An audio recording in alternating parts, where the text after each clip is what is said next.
Bonjour à tous, je m'appelle Mathieu Carpentier, je suis préparateur physique sur le pôle espoir de Voiron. Lors de cette intervention, je vais aborder avec vous deux grandes thématiques que sont la mobilité articulaire et la coordination.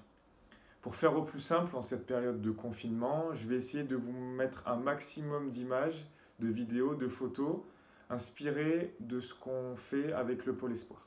En ce qui concerne notre première thématique de la mobilité articulaire, trois aspects qui justifient un petit peu le développement de cette capacité-là. Premier aspect, le lien avec l'échauffement. En effet, tous les exercices que je vous proposerai tout à l'heure ont un effet hyper efficace sur l'échauffement articulaire, forcément, et des groupes musculaires concernés par les exercices qu'on verra. Le deuxième aspect, et qui est à mon sens le plus important, c'est l'aspect préventif. En effet, le développement de la mobilité, donc le développement de l'amplitude gestuelle et de l'amplitude articulaire qu'on est capable de contraindre et de soumettre aux différentes articulations, vous verrez qu'on abordera surtout deux articulations principales, vont permettre de limiter l'apparition de pathologies et de douleurs articulaires, de pathologies et de douleurs typées croissance, ainsi que la limitation de toutes les blessures musculaires et tendineuses. Enfin, le troisième aspect concernant cette mobilité articulaire, c'est le lien entre le coût énergétique et la performance. En effet, plus la mobilité de l'articulation est réduite, plus le coût énergétique des groupes musculaires, encore une fois concernés par cette articulation, va être élevé. Pour faire plus simple, vous allez voir qu'on va beaucoup aborder la position fléchie qui est forcément et inévitablement hyper utilisée au basket. Tout ça pour dire que ce n'est pas tout le temps un manque de volonté de la part de nos joueurs et nos joueuses de ne pas vouloir suffisamment se fléchir. C'est beaucoup de consignes qu'on donne souvent quand on travaille sur les aspects défensifs. Mais ce qu'il faut comprendre pour conclure, c'est que moins mon articulation va être mobile, plus le coût énergétique va être important. Et ça, c'est quelque chose que le corps humain essaye d'éviter un maximum. Donc forcément, le manque de mobilité entraînera un refus inconscient de la part de mon corps à aller suffisamment dans l'amplitude. Et la deuxième articulation, ou en tout cas groupement d'articulations qu'on abordera, c'est tout ce qui va concerner la zone thoracique et l'épaule. En effet, on est dans une activité qui nous pousse toujours et qui nous porte toujours vers l'avant, en plus des petits défauts de la société actuelle, qui fait qu'on va énormément renforcer, tonifier les muscles de la chaîne antérieure, et donc de se retrouver dans cette position d'enroulement antérieur des épaules. Ça, pour le bon fonctionnement de l'articulation et des articulations de mon épaule, ce n'est pas sa position physiologique. De plus, tous les mouvements verticaux de la main, du bras et de l'épaule vont être limités. Pour vous illustrer tout ça et vous rendre les choses un peu plus parlantes forcément, je vais vous montrer deux courts extraits de vidéos issus et tirés de tests qu'on utilise sur le pôle espoir. Alors je vous demande bien entendu de ne pas forcément avoir à les réaliser dans vos clubs, mais en tout cas ça vous illustrera ce que je viens de vous raconter au niveau de la hanche et au niveau de la zone thoracique. On peut observer sur cette première vidéo que la position du bâton est bien trop en avant des épaules et que le bassin ne passe pas sous la hauteur des genoux. A l'inverse, sur cette deuxième vidéo, on voit que le bâton reste bien au-dessus de la tête et que le bassin passe en dessous de la hauteur des genoux.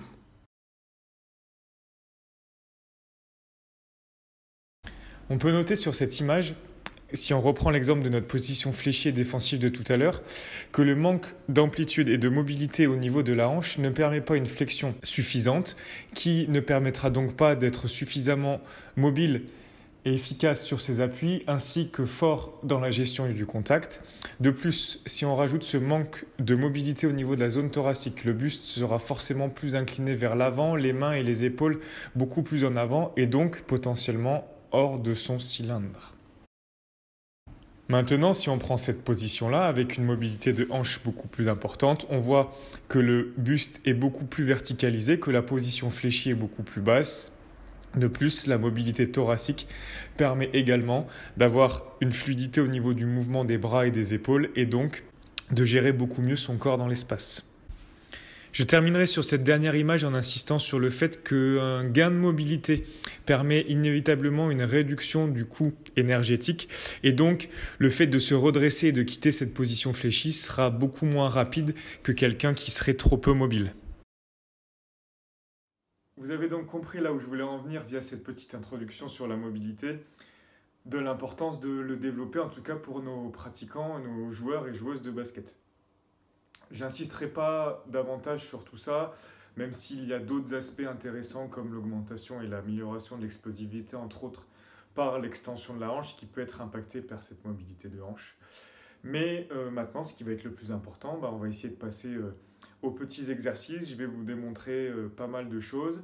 Si vous avez la possibilité, depuis chez vous, essayez de les réaliser, de vous entraîner à les faire, parce que forcément, quelqu'un qui arrive à démontrer les choses les apprendra d'autant mieux.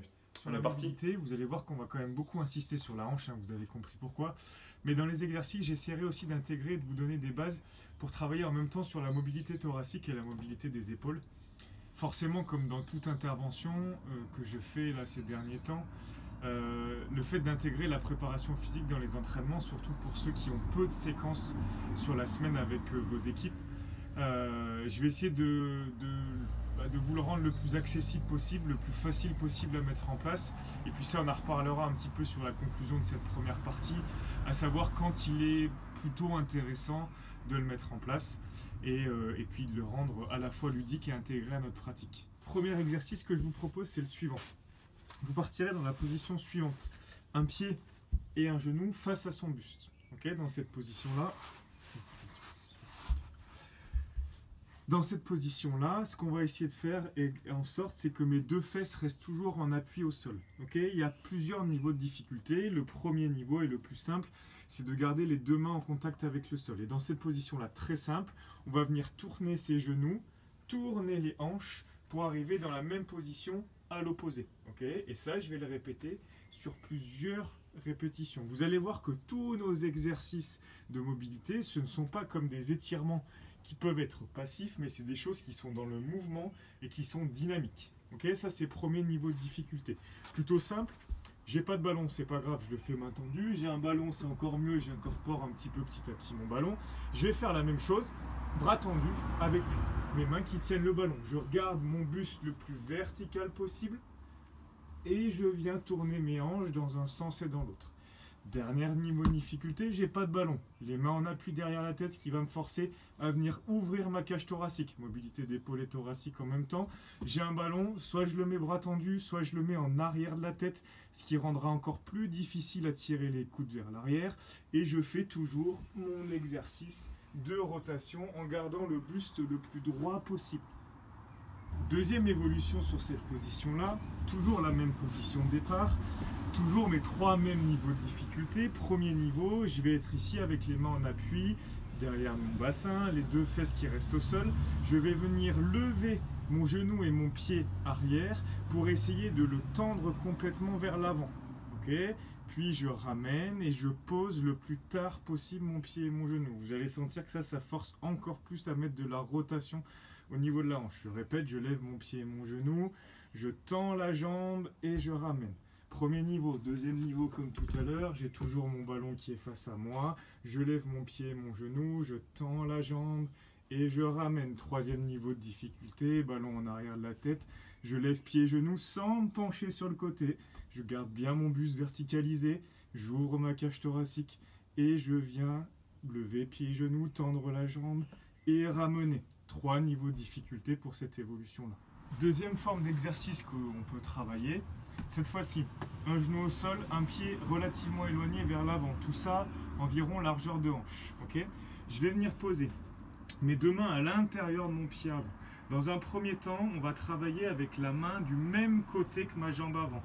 Ce qui veut dire qu'on va essayer de venir amener tout l'avant-bras au sol. Et une fois que j'ai amené mon avant-bras au sol, je vais complètement ouvrir mon bras vers le plafond. Okay, ça va permettre de sentir qu'on va travailler sur sa hanche puisque je vais pousser mon bassin vers l'avant et vers le bas. Je vais amener mon avant-bras au sol et je vais ouvrir. Okay, pareil, ça on peut l'incorporer si on a son ballon. Je vais chercher le plus loin possible avec mon ballon vers l'extérieur.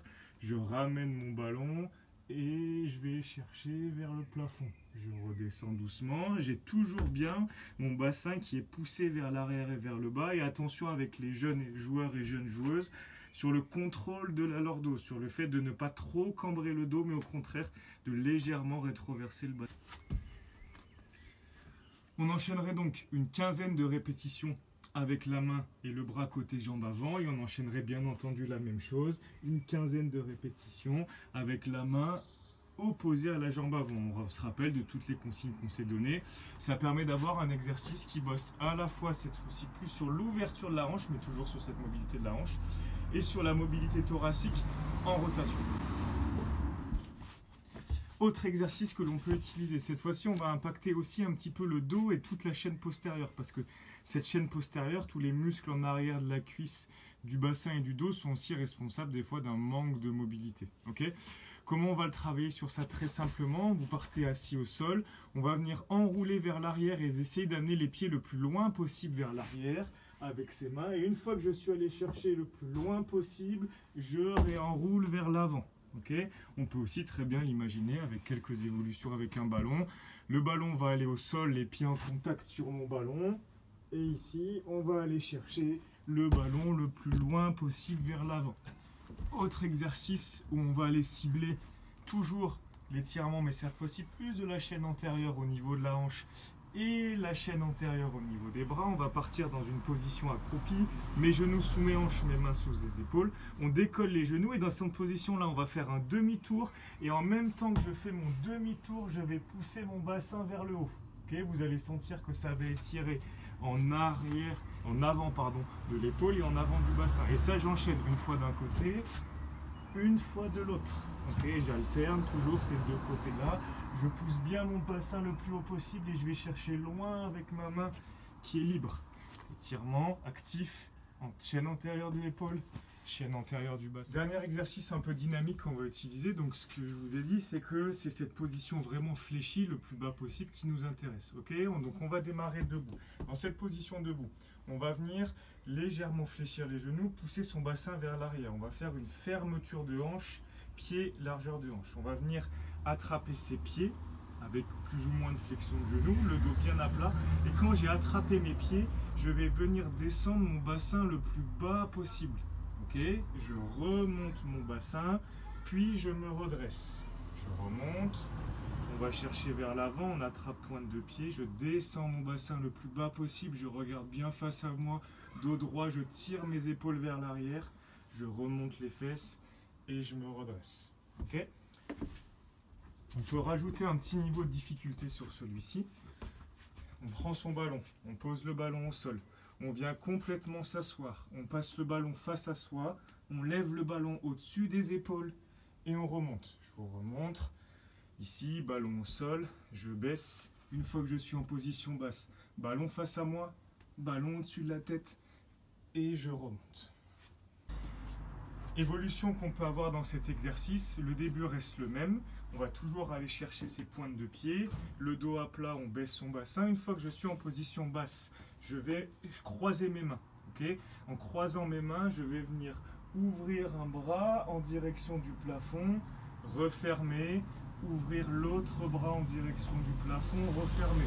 Ce qui me permettra en plus de jouer sur la mobilité de la hanche, de jouer sur ma mobilité thoracique et d'épaule en ouverture. J'ai fait de chaque côté, je remonte et je me redresse et je réenchaîne. Ici, je descends, bras croisés, je viens ouvrir d'un côté, ouvrir de l'autre le plus loin possible, talons bien au sol, on remonte les fesses et on se redresse. Dans ce dernier exercice, soyez vigilants à deux choses avec vos joueurs et vos joueuses. Il y en a sûrement et beaucoup qui vont avoir tendance à ne pas avoir les talons collés au sol. Donc il faut impérativement que mes talons soient bien collés au sol.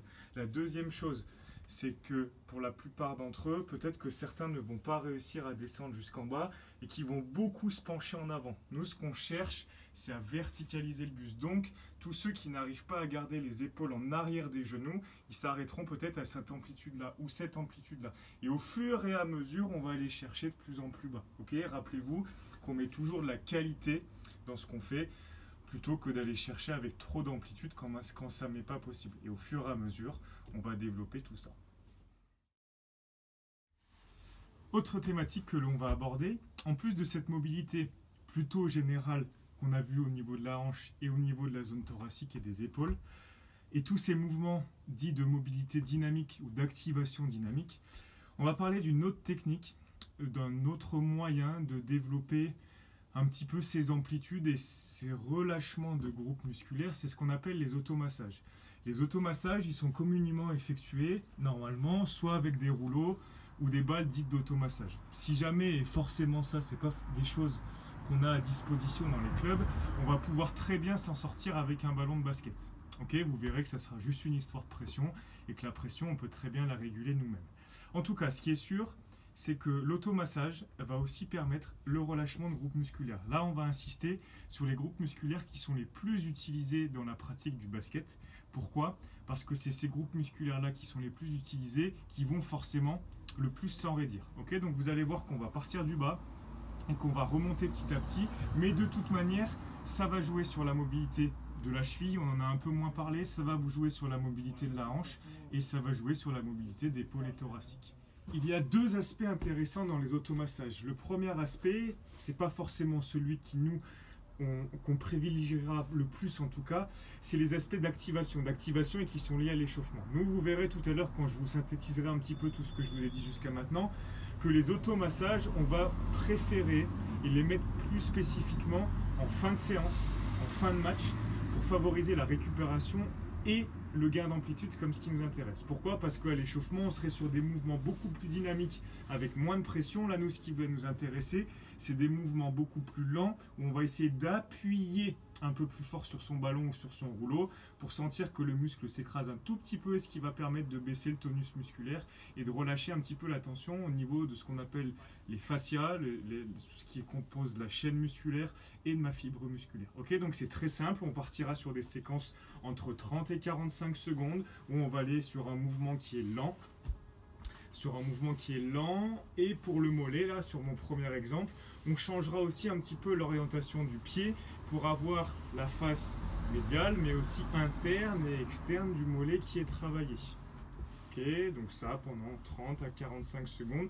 N'allez pas trop vite et on insiste sur les zones qui sont sensibles. Ok, on peut faire glisser les fesses au sol, bien entendu. Ça relâchera un petit peu la pression qu'on a au niveau des mains. Deuxième exercice.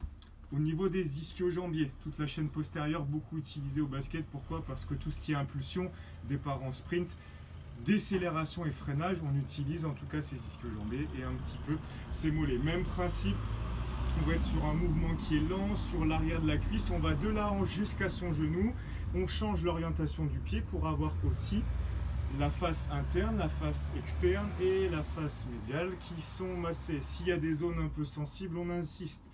30 secondes ou 45 secondes d'un côté et pareil de l'autre. Troisième zone, toujours un petit peu postérieure qu'on va travailler. C'est ce qu'on appelle le moyen fessier, le piriforme. Ces muscles qui sont sur l'extérieur de la hanche et qui sont souvent très sensibles. Pourquoi ? Parce qu'on a aussi au basket des déplacements qui sont latéraux et donc on va travailler sur les ouvertures, fermetures de hanche et entre autres, ceux-là sont très sensibles et très souvent sollicités. C'est simple. Si c'est ma hanche gauche, c'est ma main gauche qui est au sol et c'est mon pied gauche qui est sur mon genou droit. Et dans cette position-là, on va venir masser l'extérieur de la fesse et l'extérieur de la hanche. Vous verrez en l'essayant, c'est pas hyper agréable, mais c'est un point qui est très important à relâcher et qui participera d'autant plus à notre gain de mobilité de hanche dont on parle beaucoup depuis tout à l'heure. Donc ça, c'était plutôt pour la partie postérieure, mollet, ischio-jambier, moyen fessier. On va aussi travailler sur la chaîne antérieure, quadriceps et fléchisseurs de hanches qui sont énormément sollicités. Je reprends les mêmes actions que tout à l'heure, les sauts, les sprints qui font que la montée du genou sur le tir en course, que ces muscles sont très sollicités. Cette fois-ci, on sera plutôt sur une position du gainage, entre guillemets, ventral. On va venir placer le ballon sous sa cuisse, les deux avant-bras qui sont au sol. Et dans cette position-là, on va venir faire rouler le ballon de la hanche jusqu'au genou. De la même manière, on change un petit peu l'orientation du pied pour avoir l'ensemble des faisceaux, des quadriceps qui sont utilisés. 30 à 45 secondes d'un côté, 30 à 45 secondes de l'autre. Autre exercice toujours en lien avec la hanche, toujours la même position de départ avec les avant-bras qui sont au sol. Cette fois-ci, on va ouvrir sa hanche. Donc, mon ballon va être sur l'intérieur de ma cuisse. On va travailler sur les adducteurs qui sont, comme tout à l'heure, les moyens fessiers très utilisés dans les changements de direction latéraux. D'accord ? Et on va faire pareil. Cette fois-ci, il n'y aura pas d'orientation du pied puisqu'il y a un seul faisceau important. Ok ? Et on va partir de la hanche jusqu'au genou, toujours pareil avec des mouvements qui sont lents et on insiste sur les zones qui sont sensibles. Même temps de travail à chaque fois.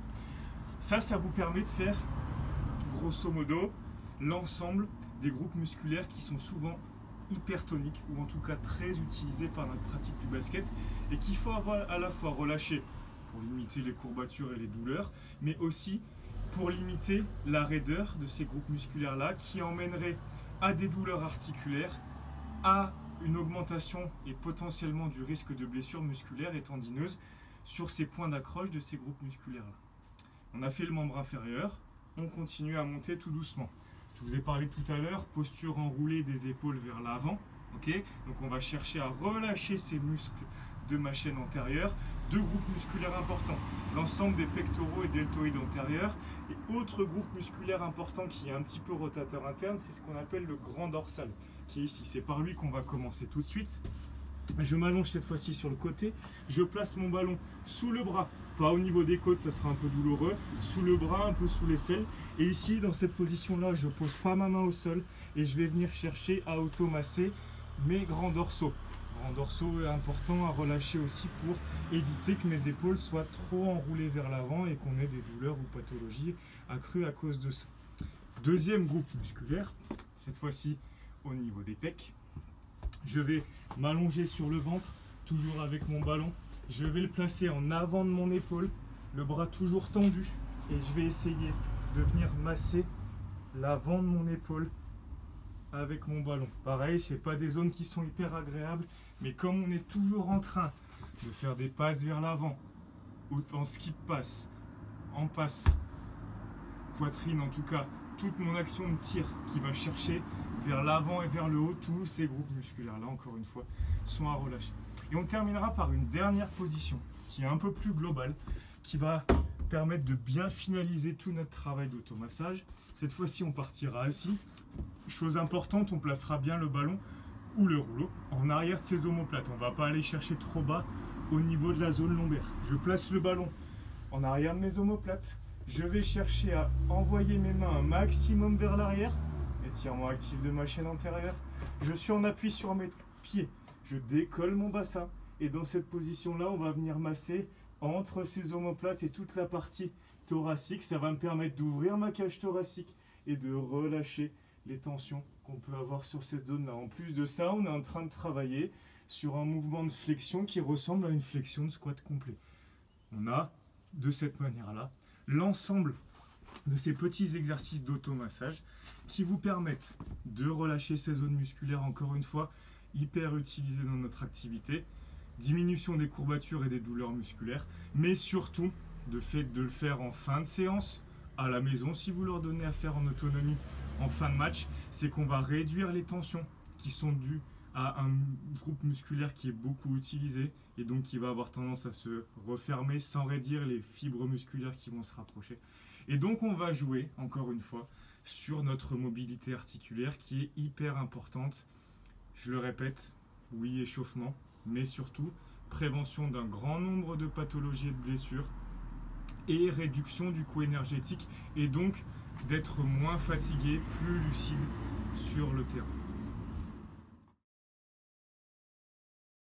Si l'on récapitule l'ensemble de ce qu'on vient de dire jusqu'à maintenant, la volonté de développer la mobilité articulaire pour 3 raisons et sous 3 aspects. Un aspect d'échauffement général, articulaire et musculaire en début de séance, et cet échauffement général qui est hyper important dans la progressivité de l'échauffement. Deuxième aspect sur la prévention et la diminution des risques de blessures et de pathologies de croissance. Et en troisième aspect, la diminution du coût énergétique et des performances. Ça, j'ai insisté pas mal dessus jusqu'à maintenant. Donc, ce qui est le plus logique pour fonctionner dans tout ça, c'est de placer ces exercices de mobilité dynamique plutôt en pré-échauffement, si vous avez le temps avec vos joueurs et vos joueuses d'arriver quelques dizaines de minutes avant le début de votre séance et donc de commencer par cette mobilité articulaire, ou alors en tout début d'échauffement, histoire de les mettre en route et de les activer correctement. Il faut environ entre 15 et 20 répétitions sur au moins un exercice et l'ensemble de ses évolutions, ou alors sur au moins 3 exercices sans évolution. Ce travail-là, il peut être démarré et il doit être démarré au maximum à partir de U11 chez les filles, puisque la puberté arrive plutôt chez nos demoiselles, et au maximum à partir de U13 chez nos garçons, avec bien entendu les différentes étapes dans l'évolution, la capacité à développer, puis entretenir pour l'ensemble des garçons et des filles ces exercices-là jusqu'en senior. En ce qui concerne les automassages, on a donc dit qu'on les privilégiait en fin de séance, qu'on effectuait des mouvements qui sont lents en insistant sur les zones les plus sensibles des groupes musculaires qu'on a ciblés. Tout cela a du coup pour objectif le relâchement des tensions musculaires et donc le gain d'amplitude associé à ces exercices-là. Et enfin, on démarrera ces exercices à partir de U13 chez les filles, plutôt à partir de U14, U15 chez les garçons, car cela demande une certaine maturité physiologique et musculaire. En plus de cela, une légère connaissance de son corps et des ressentis de celui-ci. Et bien entendu, on l'entretient jusqu'en senior.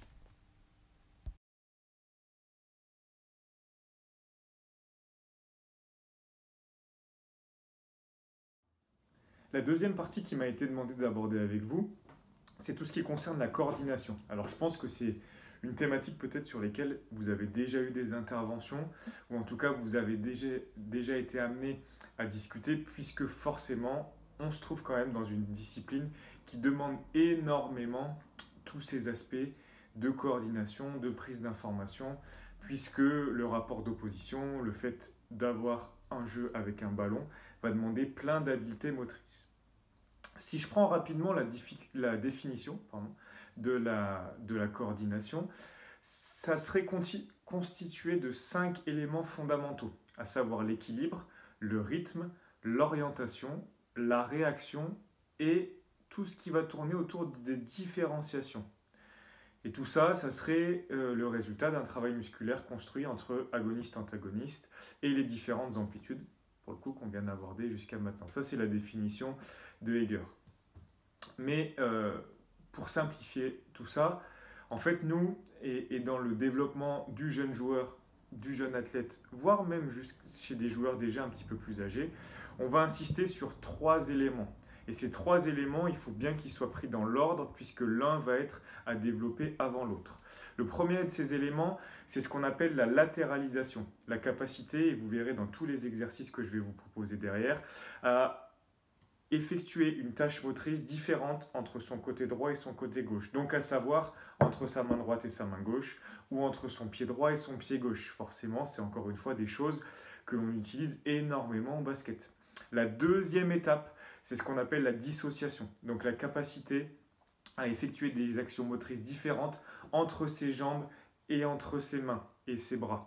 Et ça, forcément, c'est aussi une chose qu'on est amené à effectivement beaucoup faire, puisqu'on va se déplacer, courir, sauter en même temps qu'on va avoir affaire au ballon ou à un rapport d'opposition avec un partenaire ou un adversaire.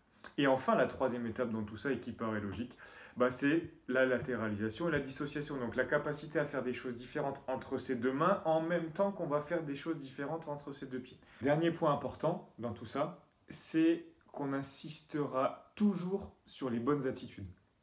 Vous verrez qu'on ne sera jamais au détriment de sacrifier l'exécution gestuelle, la bonne exécution gestuelle, au profit du résultat ou de la vitesse. On va toujours essayer de correctement faire l'ensemble des exercices, de progresser correctement, de les maîtriser, puis, dans un second temps, d'ajouter de la vitesse. Et quand ça c'est fait, ça nous permet d'avoir une progression qui est très linéaire tout au long des différentes catégories d'âge et de sa progression, et depuis quand je le travaille et donc à quel point j'en suis.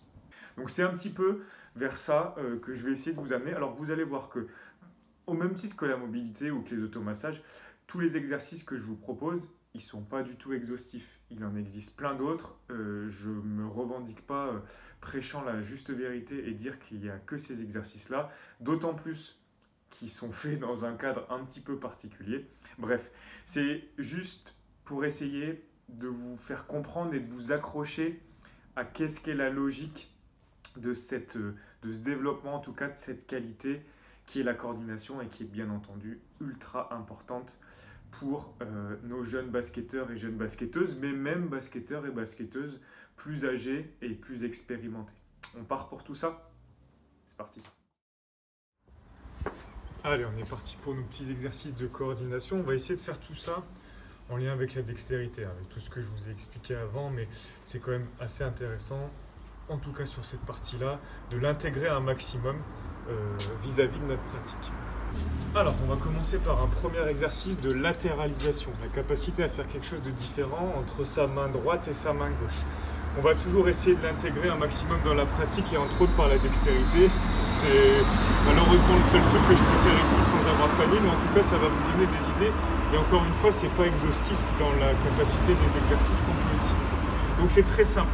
Position fléchie, attitude de basketteur, je vais dribbler avec ma main droite et avec ma main gauche, je vais tapoter sur la tête. Pour l'instant, on va synchroniser. Une tape, un dribble. Une tape, un dribble. Une tape, un dribble. Ok? Et ça, on va essayer de le changer.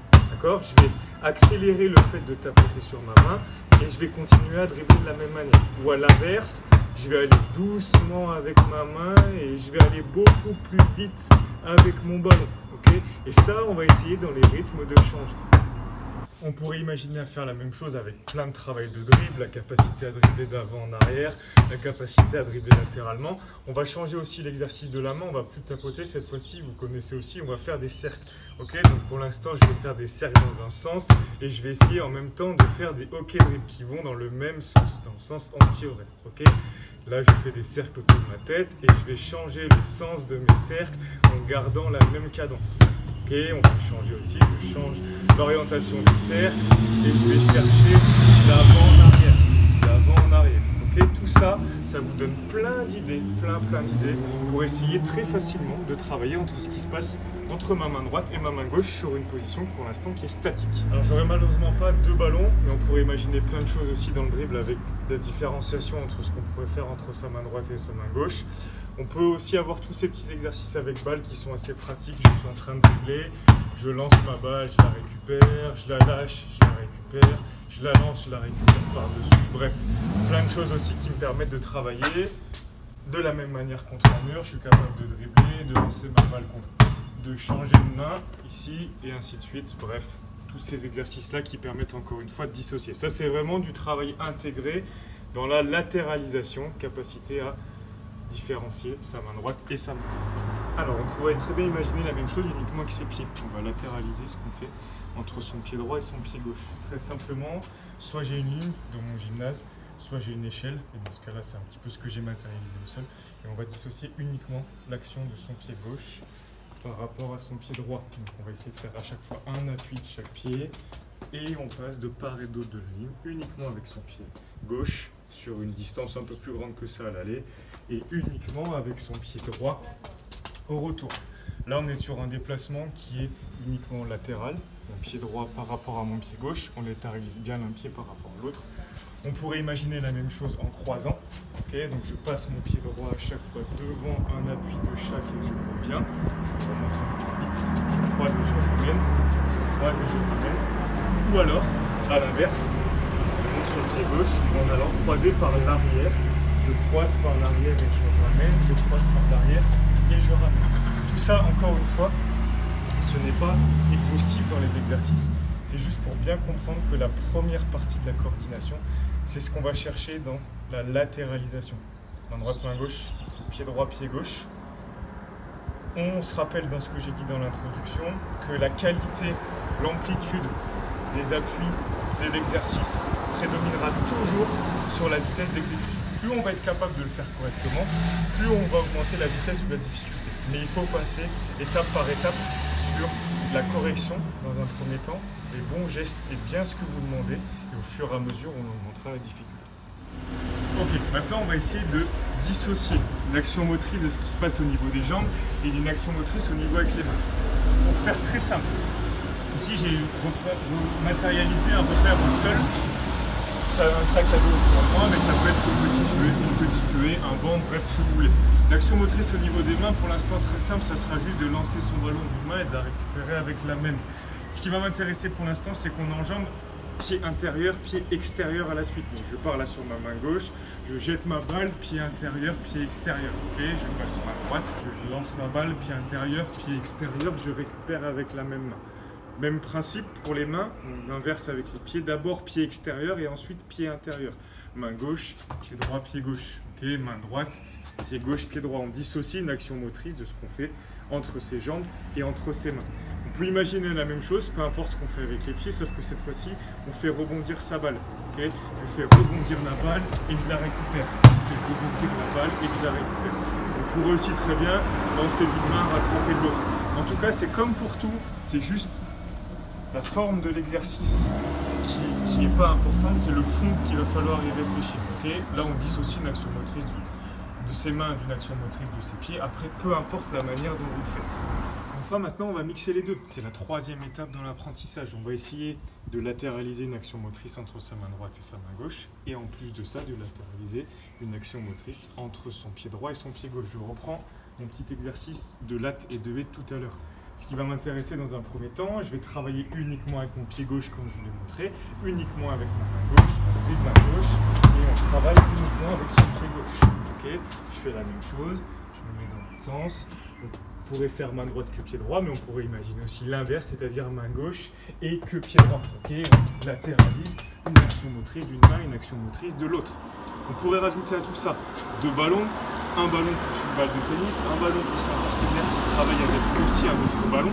Bref, il y a plein d'idées pour en tout cas augmenter la difficulté de tout ça. Ce qu'il faut bien juste garder en tête, c'est qu'on combine une latéralisation du membre supérieur, une latéralisation du membre inférieur. Autre exemple que j'ai également utilisé tout à l'heure, mon sac ou ma petite haie. Action motrice main gauche, dribble, action motrice main droite. Je lance ma balle et je la récupère avec ma main droite. Donc, on latéralise deux actions différentes. En plus de ça, on associe tout ça avec une action motrice des pieds. Je dribble main gauche, je jette ma balle et je passe par-dessus tout ça sans perdre mon dribble, sans perdre la balle du regard et bien entendu en effectuant correctement l'action motrice au niveau des pieds. Vous vous rappelez qu'on pouvait passer dans un sens ou passer dans l'autre, on pourrait faire la même chose avec un dribble, une passe. Bref, c'est toujours cette même idée d'avoir bien nos trois étapes dans l'apprentissage et encore une fois, quelle que soit la forme de l'exercice. Pour récapituler tout ce qu'on vient de dire sur la coordination, on est bien sur nos trois étapes. L'étape première qui est la latéralisation, qu'on peut commencer à partir de U8, U9, une fois les bases et les premières bases de la course acquises et apprises. On avance un petit peu dans tout ça. On va arriver à l'étape 2 qui est la dissociation, du coup un petit peu plus tard à partir de U10, U11, une fois que la course est bien maîtrisée. C'est en parallèle l'étape de maîtriser une école de course et une course qui est correcte. Enfin, on arrivera sur la troisième étape qui est la latéralisation associée à la dissociation, donc là sur un travail plus compliqué qui est souvent associé à tout le développement des qualités techniques et d'autant plus offensives. Et donc sur ça, on sera à partir de U12, U13. Et en tout cas, ce qui est sûr, c'est d'essayer de le maîtriser et de le perfectionner un maximum avant l'arrivée en U15, puisque ce sont des étapes du développement moteur qui sont perturbées lors de la puberté et de la maturité physique et physiologique. Enfin, ces exercices sont plutôt à faire avec une certaine forme de fraîcheur, c'est-à-dire qu'on va plutôt privilégier les débuts de séance. Donc soit en fin d'échauffement, une fois que l'organisme est bien activé, soit comme première forme de travail, ou encore sous forme d'atelier, si vous travaillez d'autres ateliers de développement en même temps, et qu'on peut répartir comme ça l'ensemble de ces joueurs en incorporant ces exercices sur la coordination.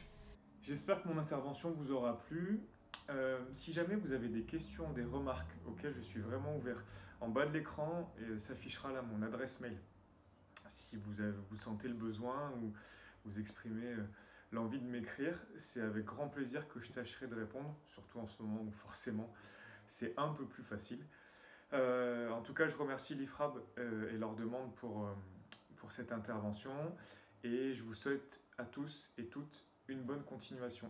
À bientôt.